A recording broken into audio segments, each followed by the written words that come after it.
Good evening, and welcome to another episode of Crunchy's Fancy Wine Reviews, the wine review show where your host is gradually dissolving from the inside out.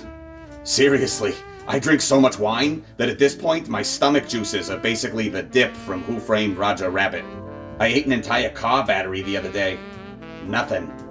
Tonight, I will be reviewing 7 bottles of wine that I drank in a row. Now, please note, while it is okay for me to do this because I'm small enough that I can climb into the refrigerator whenever I have a crippling hangover. Oh, this is nice. I bet this is what being dead feels like.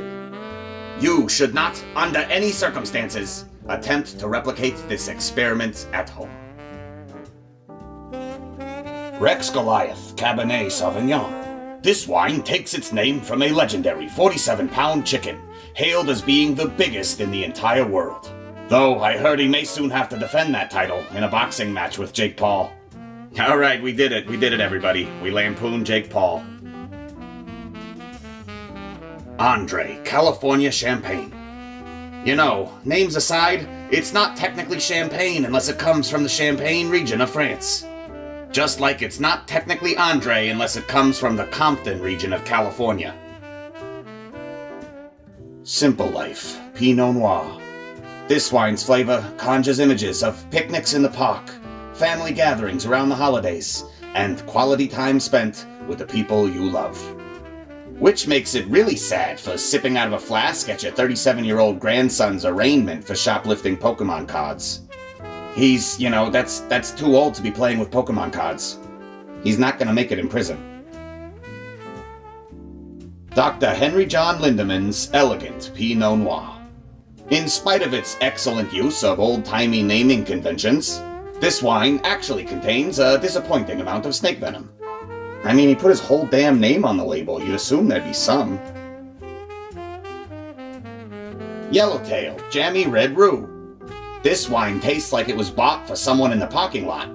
I mean, it's basically a melted popsicle that gets you sauced. Sounds like it was named after a Banjo-Kazooie character, too. Like, help me get all the points off my license and I'll give you my puzzle piece. I don't know. 3 stars.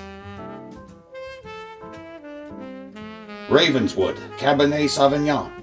With its goth label and its dark, subtle flavor, this wine is just a clove cigarette away from being the Vampire the Masquerade of wines. It did come highly recommended by my dog's blood guy. What? You don't have a dog's blood guy? Well, I don't understand. Where do you get your dog's blood? Banana Boat Ultra Sport 50 SPF Sunblock. This is not a wine, but since my stomach currently feels like I swallowed the friggin' sun, I figure it's not a bad idea to cover all my bases. I can't believe I don't get health insurance at this job.